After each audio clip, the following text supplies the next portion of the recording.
Fact number 1. మీరు చాలాసార్లు సముద్ర తీరాల్లో ఈ ఆల్చిప్పల్ని చూసే ఉంటారు కదా. వీటికి కొన్ని సూపర్ క్వాలిటీస్ ఉన్నాయి. వీటి జీవితంలోనే అత్యంత ఆశ్చర్యకరమైన సీక్రెట్ ఏంటంటే ఈ ఆల్చిప్పలు వాటి లింగాల్ని మార్చుకుంటాయి. అవును, మీరు విన్నది నిజమే. అవి సాధారణంగా మగవిగా పుట్టి ఆ తర్వాత ఒక సంవత్సరం లోపల మొదటిసారి గుడ్లు పెట్టిన తర్వాత ఆడవిగా మారిపోతాయి. అంతేకాదు, వాటి స్పీసీస్ చుట్టూ ఉన్న కండిషన్ని బట్టి తమ జీవిత కాలంలో మళ్ళీ లింగాన్ని మార్చుకునే అద్భుతమైన శక్తి వీటికి ఉంది. జస్ట్ ఒకసారి ఊహించుకోండి, మీ ఫ్రెండ్ ఉన్నాడు అనుకుందాం. ఈ సంవత్సరం అతను మగవాడైతే నెక్స్ట్ సంవత్సరం అతను ఆడవాడిగా మారిపోతాడు. మళ్ళీ ఆ తర్వాత సంవత్సరం మగవాడిగా మారిపోతాడు అనమాట. ఈ ఓయిస్టర్స్ అనే ఈ ఆల్చిప్పల యొక్క అవయవాలు స్పమ్ అండ్ ఎగ్స్ రెండింటిని ఉత్పత్తి చేయగలవు. వీటి మరో సీక్రెట్ ఏంటంటే ఇవి సముద్రానికే ఒక ఫ్రీ ఆర్వో ఫిల్టర్ లాంటివి. ఇవి నీటిని ఫిల్టర్ చేస్తూ అందులో తేలాడే చిన్న పార్టికల్స్ ని తింటుంటాయి. ఇవి ఎంత క్లీన్ చేస్తాయంటే ఒక చిప్ప రోజుకి దాదాపు 200 లీటర్స్ నీటిని శుభ్రం చేయగలదు. ఇది మన ఇంట్లో ఉండే మంచినీటి ఫిల్టర్స్ కంటే కూడా చాలా బెటర్ గా క్లీన్ చేస్తాయి. అంతేకాకుండా ఇవి నీటిలో ఉండే నైట్రోజన్ కణాలను ట్రాప్ చేసి వాటిని హాని లేని నైట్రోజన్ గ్యాస్ గా మార్చడానికి సహాయపడతాయి. ఈ విధంగా ఇవి కేవలం జీవించడమే కాకుండా ఒకదానిపై ఒకటి పేర్చబడి వందలాది ఇతర జీవజాతులకు ఆవాసంగా మారే పగడపు దిబ్బల్ని కూడా నిర్మిస్తాయి. వీటి లింగ మార్పిడి అనేది ఫుడ్ అండ్ ఎన్విరాన్మెంట్ మీద డిపెండ్ అయి ఉంటుంది. ముఖ్యంగా వీటికి దొరికే న్యూట్రిషియస్ కండిషన్స్ దీనిపై ఎక్కువ ప్రభావం చూపుతుంది.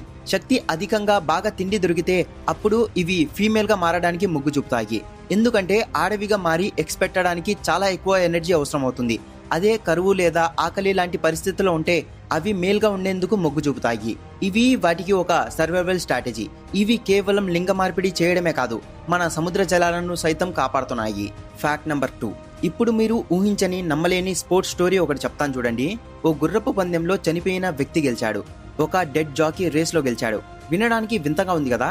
చాలా మంది జాకీస్ రేస్ లో చనిపోయిన లిస్టులో ఉన్నారు. కానీ చనిపోయిన తర్వాత కూడా గెలిచిన వాడు ఒక్కడే. అతను ఫ్రాంక్ హయ్యిస్. ఇతను ఐర్లాండ్ కి చెందినవాడు. 1923లో చనిపోయినప్పుడు అతనికి కేవలం 22 ఏళ్ల వయసు మాత్రమే ఉంది. ఇతను ప్రొఫెషనల్ జాకీ కాదు, జస్ట్ గుర్రాల్ని చూసుకునేవాడు.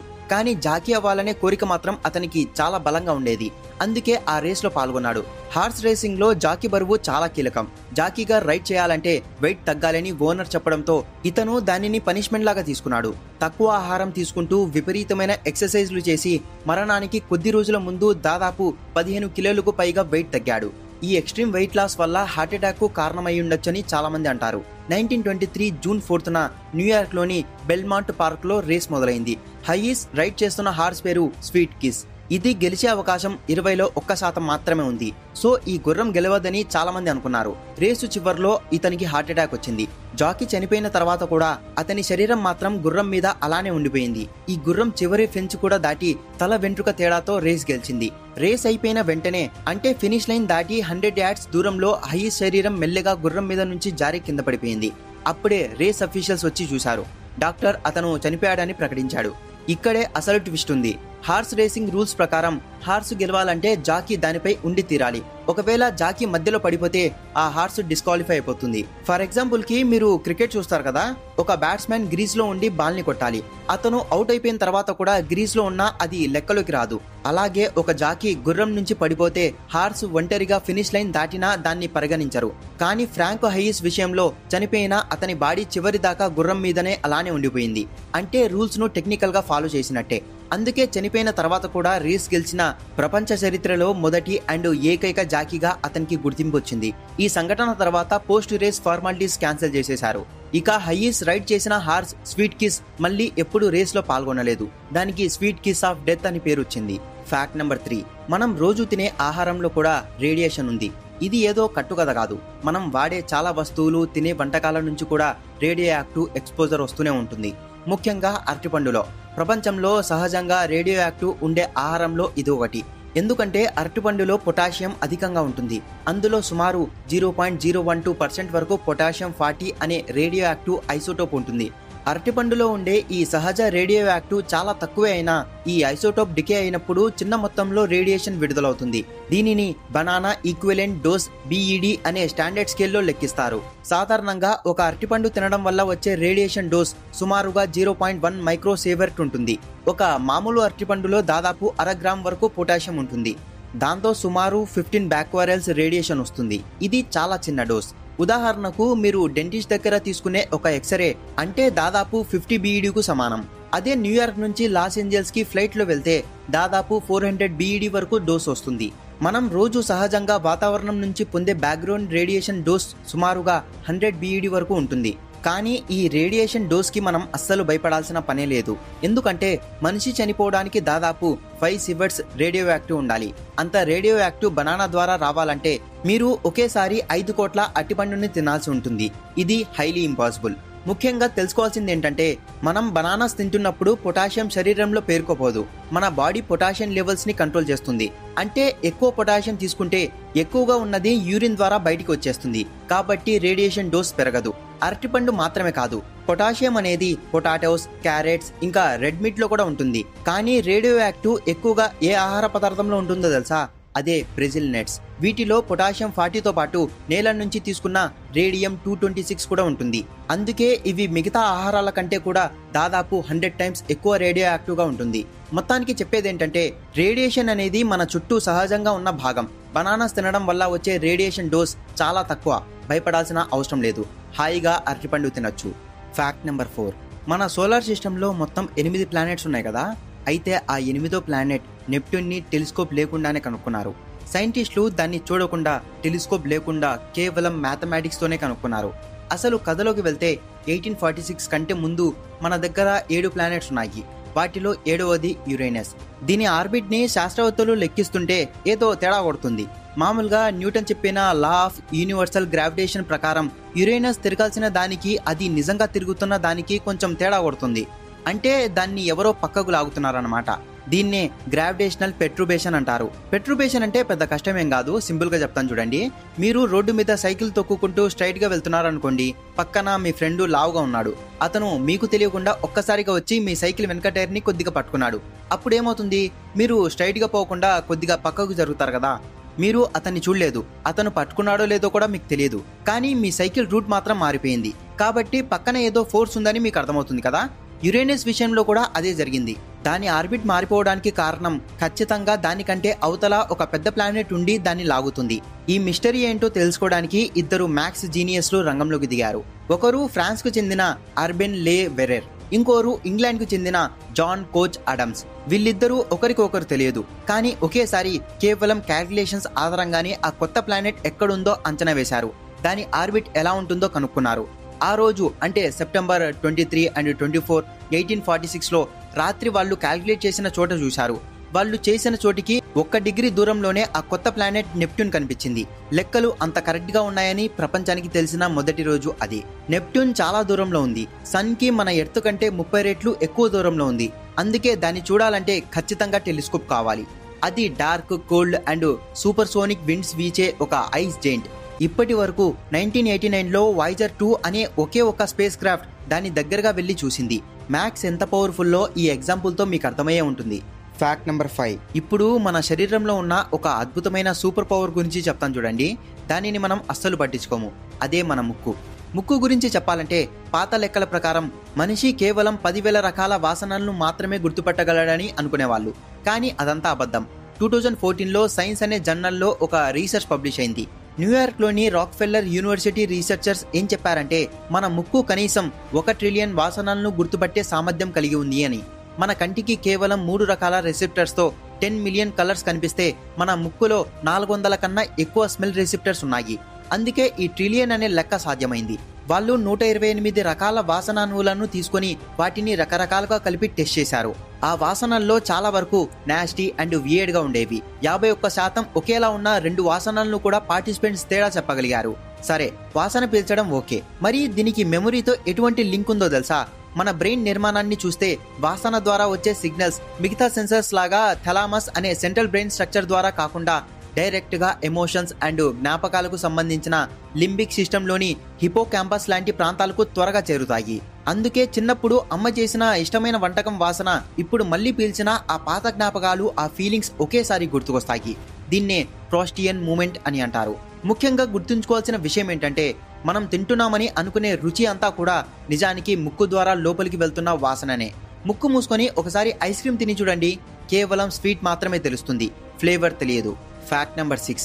వరల్డ్లోనే అత్యంత ఫేమస్ పెయింటింగ్ ఏది అంటే టక్కున గుర్తొచ్చే పేరు మోనాలిసా. ల్యూర్ మ్యూజియంలో ఉండే ఈ బొమ్మని చూడడానికి జనాలు ఎగబడుతుంటారు. కానీ ఆ బొమ్మ వెనుక ఉన్న మ్యాజిక్ ఏంటో, దానికి కనుబొమ్మలు ఎందుకు లేవో, లియోనార్డో డావిన్సీ అసలు మామూలు మనిషి కాదని ఎందుకంటారో ఇప్పుడు చెప్తాను చూడండి. లియోనార్డో డావిన్సీ ఈ పోర్ట్రేట్ ని దాదాపు 1503 నుంచి మొదలుపెట్టి 1519 వరకు గీశాడు. ఆ పోర్ట్రేట్ లోని ఆవిడ పేరు లీసా డెల్ జియోకాండో. ఇక్కడ ట్విస్ట్ ఏంటంటే ఇటాలియన్ భాషలో జియోకాండో అంటే చీర్ఫుల్ అని అర్థం. సో ఆమె పేరుకు తగ్గట్టుగానే ఆ చిరునవ్వు ఉండాలి కదా. ఆ నవ్వుని ఆయన అంత అద్భుతంగా మిస్టీరియస్ గా ఎలా గీశాడంటే దానికి ఆయన వాడిన స్పెషల్ టెక్నిక్ పేరే ఫుమాటో. ఈ ఫుమాటో అంటే ఏం లేదు, షార్ప్ అంచులు లేకుండా కలర్స్ ని ఒకదానితో ఒకటి మెల్లిగా బ్లెండ్ చేయడం. దీనివల్ల పెదవుల దగ్గర, కళ్ళ చివర్ల దగ్గర ఒక పొగమంచు లాంటి ఎఫెక్ట్ వస్తుంది. మన ఫోటోగ్రఫీలో ఒకప్పుడు ఫోటో తీసేటప్పుడు వెనకాల ఉన్న బ్యాక్గ్రౌండ్ ని బ్లర్ చేస్తారు కదా, అప్పుడు సబ్జెక్ట్ క్లియర్ గా కనిపిస్తుంది.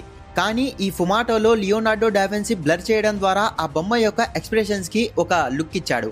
అంటే ఆమె నవ్వుతుందో నవ్వట్లేదో అర్థం కాని ఒక ఫీలింగ్. ఆయన 20 నుంచి 40 సన్నని ఆయిల్ లేయర్స్ వాడి ఈ ఎఫెక్ట్ ని క్రియేట్ చేశాడు. ఇక రెండో పెద్ద మిస్టరీ ఏంటంటే ఈ మోనాలిసాకి కనుబొమ్మలు, కనురెప్పలు కనిపించకపోవడం. చాలా కాలం వరకు ధనవంతులైన మహిళలు అప్పట్లో అందం కోసం కనుబొమ్మలు తీసేసేవాళ్ళని అనుకునేవారు.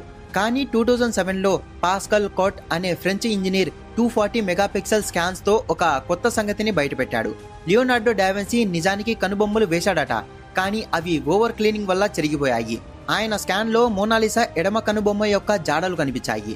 ఇది ఎలా ఉంటుందంటే మీ ఇంట్లో పాత ఫర్నిచర్ ఉందనుకోండి, దానికి పట్టిన మరకలు పోవడానికి మనం కెమికల్స్ వాడతాం కదా. ఆ కెమికల్స్ తో గట్టిగా రుద్దితే రంగుతో పాటు ఆ ఫర్నిచర్ మీద ఉన్న డెలికేట్ డిజైన్స్ కూడా పోతాయి కదా. అలానే ఈ పెయింటింగ్ ని కూడా పాత కాలంలో రంగులు పోకుండా వేసిన వానిష్ పొరని తీసే ప్రయత్నంలో లియోనార్డో డావిన్సీ గీసిన సన్నని కనుబొమ్మలు పోయాయట. పెయింటింగ్ కి పైన ఉన్న వానిష్ పొరలు వయసుతో పాటు ముదురు రంగులోకి మారడం వల్ల ఇప్పుడు మోనాలిసా రంగు కూడా కొంచెం డార్క్ గా పసుపు రంగులోకి కనిపిస్తుంది. ఈ పెయింటింగ్ అంతటా క్రాక్స్ కూడా కనిపిస్తాయి, ముఖ్యంగా చేతుల దగ్గర. లియోనార్డో డావిన్సీ టెక్నిక్ చాలా యూనిక్ కాబట్టి ఈ వానిష్ ను తొలగించడానికి వాడే కెమికల్స్, ఆయిల్ పెయింట్స్ కూడా ఈ పెయింటింగ్ ని చెరిపేస్తాయి. అందుకే మోనాలిసా పెయింట్ ని క్లీన్ చేయడానికి కన్జర్వేటర్స్ చాలా భయపడతారు. సో ఇది మోనాలిసా నవ్వు, కనుబొమ్మల వెనకాల ఉన్న సైన్స్ స్టోరీ. ఈ మ్యాటర్ ని ఇంకా క్లియర్ గా అర్థం చేసుకోవాలంటే కొంచెం జియోమెట్రీ, సైన్స్ తెలియాలి. ఎందుకంటే లియోనార్డో ప్రతిదీ కూడా గోల్డెన్ రేషియో అండ్ జియోమెట్రిక్ ఆధారంగానే గీశాడు. ఫ్యాక్ట్ నెంబర్ 7, మన సముద్రాల్లో షాక్స్ ఉంటాయి కదా, అవి మన భూమి మీద ఉండే చెట్ల కన్నా చాలా పాతవి. అంటే ఈ భూమి మీద చెట్లు పుట్టక ముందు నుంచే ఈ షాక్స్ తిరుగుతున్నాయి. చెట్లు లేకుండా ఇవి ఎలా జీవించాయంటే ఈ షాక్స్ ల హిస్టరీ 420 మిలియన్ ఇయర్స్ ముందే మొదలైంది. మనకి సుమారు 450 మిలియన్ ఇయర్స్ క్రితం నాటి షాక్స్ ఆనవాళ్లు దొరికాయి. అంటే ఈ షాక్స్ ప్రాచీన సముద్రాల్లో రాజ్యం ఏలాయన్నమాట. ఈ ప్రాచీన షాక్స్ కు ఎముకలుండవు, కేవలం క్యాటిలేజ్ అని పిలువబడే కనెక్టివ్ టిష్యూస్ తో చేసిన స్కెలిటన్స్ మాత్రమే ఉంటాయి. ఈ బలమైన డిజైన్ వల్లనే అవి అన్ని యుగాల్లోనూ బతకగలిగాయి. సరే, మరి చెట్లు ఎప్పుడు వచ్చాయంటే భూమి మీద ప్లాంట్స్ ముందే వచ్చినా నిజమైన చెట్లు రావడానికి చాలా టైం పట్టింది.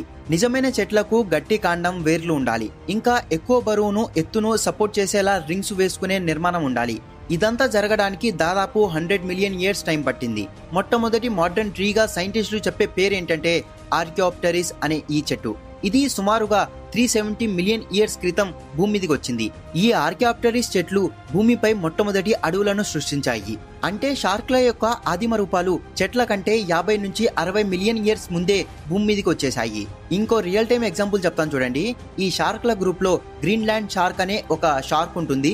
అది సుమారు 400 సంవత్సరాల కంటే ఎక్కువ బతికింది. దీని వయసు కొన్ని సందర్భాల్లో కనీసం 350 సంవత్సరాలు ఉండొచ్చని ఒక అంచనా వేయబడింది. ఎన్ని భయంకరమైన ప్రకృతి విపత్తులు వచ్చినా షార్క్స్ చెక్కు చెదరలేదు. వాటి ఈ అద్భుతమైన డైవర్సిటీ వల్లే అవి భూమిపై అత్యంత పురాతనమైన జీవులుగా నిలిచాయి. ఫ్యాక్ట్ నెంబర్ 8, వర్షం వచ్చే ముందు ఉరుములు, మెరుపులు వస్తుంటాయి కదా, ఆ మెరుపుకి ఎంత పవర్ ఉంటుందో తెలిస్తే మీరు ఖచ్చితంగా షాక్ అవుతారు. మన ప్రకృతి అందించే అత్యంత అద్భుతమైన ప్రదర్శనలో మెరుపు కూడా ఒకటి.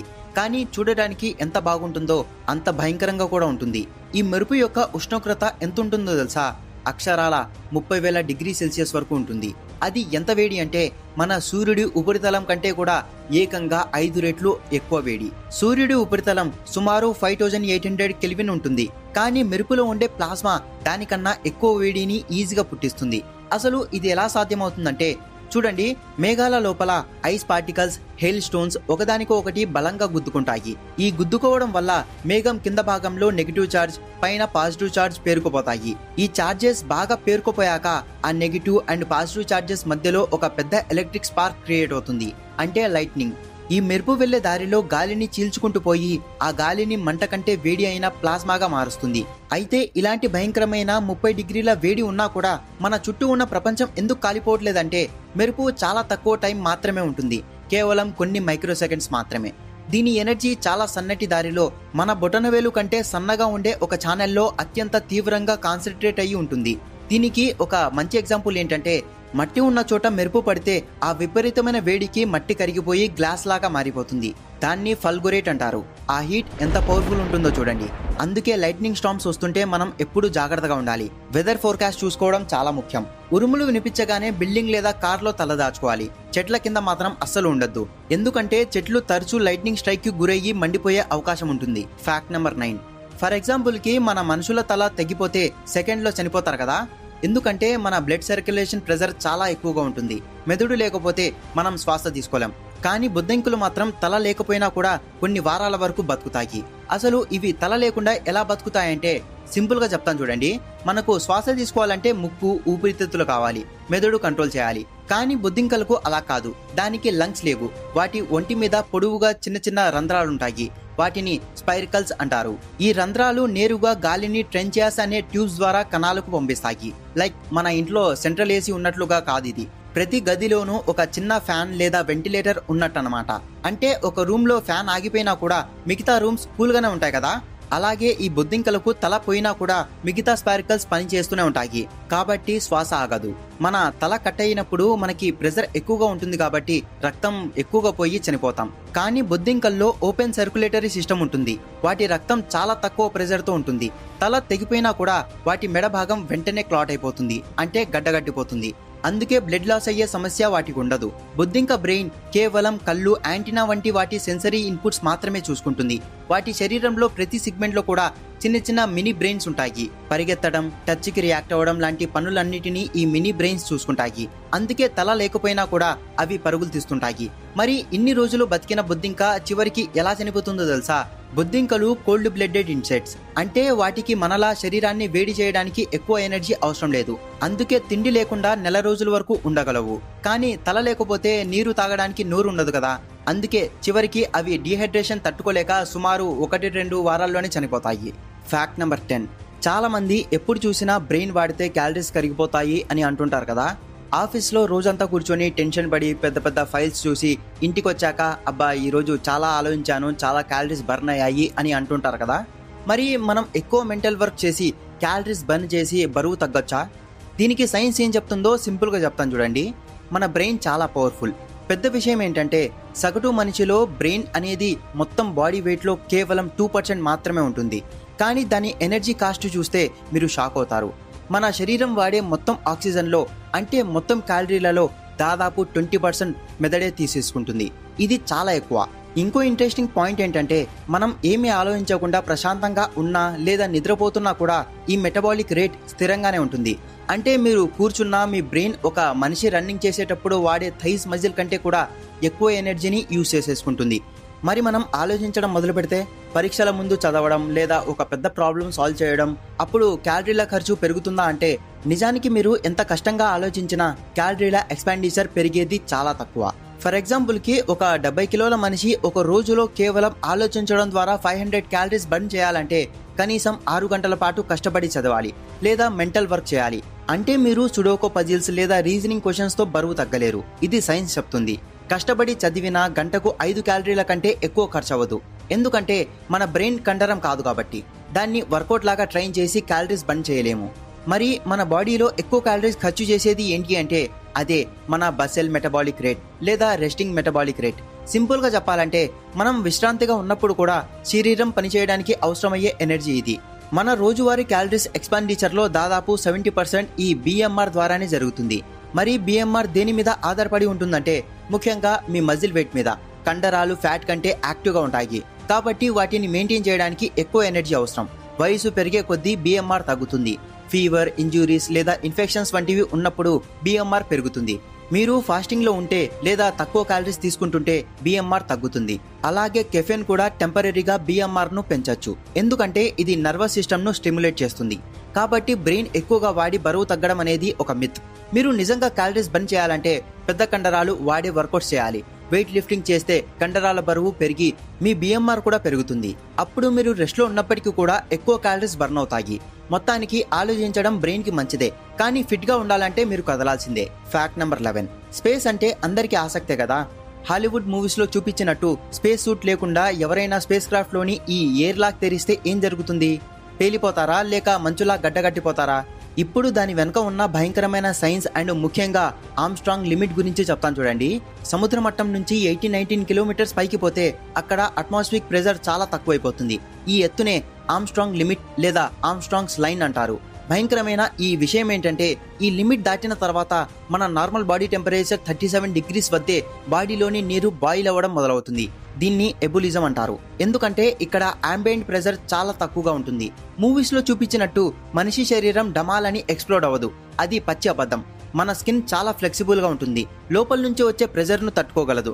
కానీ మన శరీరంలో బయటికి కనిపించే ఫ్లూయిడ్స్ అంటే ఐస్ లోని టియర్స్, మౌత్ లోని సలైవా, యూరిన్, ఇంకా లంగ్స్ లోని ఫ్లూయిడ్స్ ఇవన్నీ మరిగిపోయి ఆవిరైపోతాయి. బ్లడ్ వెసల్స్ లో ఉండే బ్లడ్ అంత త్వరగా బాయిల్ అవ్వదు, కానీ ఈ ఎబులిజం వల్ల బ్లడ్ సర్క్యులేషన్ ఆగిపోయే అవకాశం ఉంది. మీరు స్పేస్ లో సూట్ లేకుండా ఉన్నా లేదా ఈ ఆర్మ్స్ట్రాంగ్ లిమిట్ పైన ఉన్నా మీకు తక్షణమే వచ్చే అతిపెద్ద సమస్య ఏంటంటే ఆక్సిజన్ లేకపోవడం. మీరు ఎయిర్ లాక్ తెరిచిన వెంటనే ఊపిరి పీల్చుకోలేరు. అంతేకాదు, గాలిని లోపలే ఆపడానికి ప్రయత్నిస్తే ఆ విపరీతమైన ఎయిర్ లంగ్స్ ని చీల్చేసి వాటిని తీవ్రంగా డ్యామేజ్ చేస్తుంది. అందుకే స్పేస్ సూట్ లేకుండా ఉంటే కేవలం 10-15 సెకండ్స్ లోనే మీరు అన్కాన్షియస్ అయిపోతారు. దీనికి ఒక నిజమైన ఉదాహరణ ఏంటంటే 1965లో నాసా జాన్సన్ స్పేస్ సెంటర్ లో జిమ్ లే బ్లాంక్ అనే స్పేస్ సూట్ టెక్నీషియన్ అనుకోకుండా వాక్యూమ్ కి ఎక్స్ప్లోడ్ అయ్యాడు. అతను స్పృహ కోల్పోయే ముందు తన టంగ్ మీద ఉన్న సలైవా బాయిల్ అవ్వడం అతని చివరి జ్ఞాపకం అని చెప్పాడు. అదృష్టం బాగుండి 25 సెకండ్స్ లోపే ప్రెజర్ తిరిగి అందించారు. అందువల్ల అతను బతికి బయటపడ్డాడు. మొత్తానికి స్పేస్ సూట్ లేకుండా ప్రెజర్ లాస్ అయితే 90 సెకండ్స్ తర్వాత చావు తప్పదు. Fact number 12. మీకు గోల్ఫ్ గేమ్ గురించి తెలిసే ఉంటుంది కదా. మామూలుగా మనం గోల్ఫ్ ని ఒక ఓపెన్ ప్లే గ్రౌండ్ లో ఆడతాం కదా, కానీ ఒక వ్యక్తి మూన్ మీద గోల్ఫ్ ఆడాడు. ఈ మొత్తం స్టోరీ 1971లో జరిగింది. అప్పుడు అపోలో 14 మిషన్ కమాండర్ అయిన అలెన్ షెఫర్డ్, ఈయనే అమెరికా నుంచి స్పేస్ లోకి వెళ్లిన మొట్టమొదటి ఆస్ట్రోనట్. షెఫర్డ్ కి గోల్ఫ్ అంటే ప్రాణం. అందుకే చంద్రుడిపై దిగాక ఏమైనా వైరల్ మూమెంట్ క్రియేట్ చేయాలని ప్లాన్ చేశాడు. కానీ నాసా వాళ్ళు గోల్ఫ్ ఆడడానికి ఒప్పుకోలేదు. అందుకని షెఫర్డ్ ఏం చేశాడంటే 2 గోల్ఫ్ బాల్స్ ఇంకా 6 ఐరన్ క్లబ్ హెడ్ ని సీక్రెట్ గా తీసుకెళ్లాడు. అక్కడ చంద్రుడి ఉపరితలంపై శాంపుల్స్ కలెక్ట్ చేసే టూల్ హ్యాండిల్ కి ఈ క్లబ్ హెడ్ ని అతికించి ఒక గోల్ఫ్ స్టిక్ ని తయారు చేశాడు. అయితే షెఫర్డ్ వేసుకున్న స్పేస్ సూట్ చాలా గట్టిగా నాన్ ఫ్లెక్సిబుల్ గా ఉంది. అందుకే అతను 2 చేతులతో ఆడలేకపోయాడు, ఒక చేతితోనే కొట్టాల్సి వచ్చింది. ఆ గందరగోళంలో షెఫర్డ్ కొట్టిన మొదటి గోల్ఫ్ షాట్ ఏమైందో తెలుసా? పక్కనే ఉన్న ఒక క్రాటర్ లోకి పడింది. రెండో షాట్ కొట్టిన తర్వాత ఆయన ఉత్సాహంతో మైల్స్ అండ్ మైల్స్ అని టీవీ కెమెరా వైపు చూస్తూ అన్నాడు. కానీ రీసెంట్ రీసెర్చ్ ప్రకారం షెఫర్డ్ కొట్టిన ఆ రెండవ బాల్ కేవలం 120 ఫీట్ మాత్రమే ప్రయాణించింది. ఒకవేళ భూమి మీద ఉండే ప్రొఫెషనల్ గోల్ఫర్ గనక భూమి మీదకి వెళ్లి అక్కడ ఫుల్ స్వింగ్ తో కరెక్ట్ క్లబ్ తో స్పేస్ సూట్ ఇబ్బందులు లేకుండా కొడితే ఆ బాల్ ఎంత దూరం వెళ్తుందో తెలుసా? ఆ బాల్ దాదాపు 4170 ఫీట్ దూరం ప్రయాణిస్తుంది. ఎందుకంటే చంద్రుడి మీద గ్రావిటేషనల్ ఫోర్స్ భూమి కంటే 1/6 గ్రావిటీ మాత్రమే ఉంటుంది. దీనివల్ల బాల్ ఎక్కువసేపు గాల్లోనే ఉంటుంది. చంద్రుడిపై వాతావరణం లేదు, అంటే నో ఎయిర్ రెసిస్టెన్స్. భూమి మీద గాలి బాల్ స్పీడ్ ని స్లో చేస్తుంది, కానీ మూన్ మీద ఆ ప్రాబ్లం లేదు. కాబట్టి బాల్ ఆగకుండా దూసుకెళ్లిపోతుంది. కానీ షెఫర్డ్ కి స్పేస్ సూట్, 1 హ్యాండ్ స్వింగ్ అన్ని అడ్డుగా రావడంతో అది కేవలం 120 ఫీట్ కే ఆగిపోయింది. ఏదేమైనా అలెన్ షెఫర్డ్ హిస్టరీ క్రియేట్ చేశాడు. మూన్ మీద ఆ బాల్స్ ఇప్పటికీ అలానే ఉన్నాయి. ఓకే ఫ్రెండ్స్, ఈ మొత్తం వీడియోలో మీకు నచ్చిన ఫ్యాక్ట్ ఏందో కింద కామెంట్ చేయండి. ఇలాంటి ఇంకా చాలా ఇంట్రెస్టింగ్ ఫ్యాక్ట్స్ కోసం మన ఛానల్ని వెంటనే సబ్స్క్రైబ్ చేసుకోండి. ఇలాంటి ఇన్ఫర్మేటివ్ వీడియో పోస్ట్ చేసిన వెంటనే మీ దాకా రావాలంటే కింద కనిపించే బెల్ ఐకాన్ని ఆల్లో పెట్టుకోండి. Thanks for watching. This is Imtiaz signing off. Bye.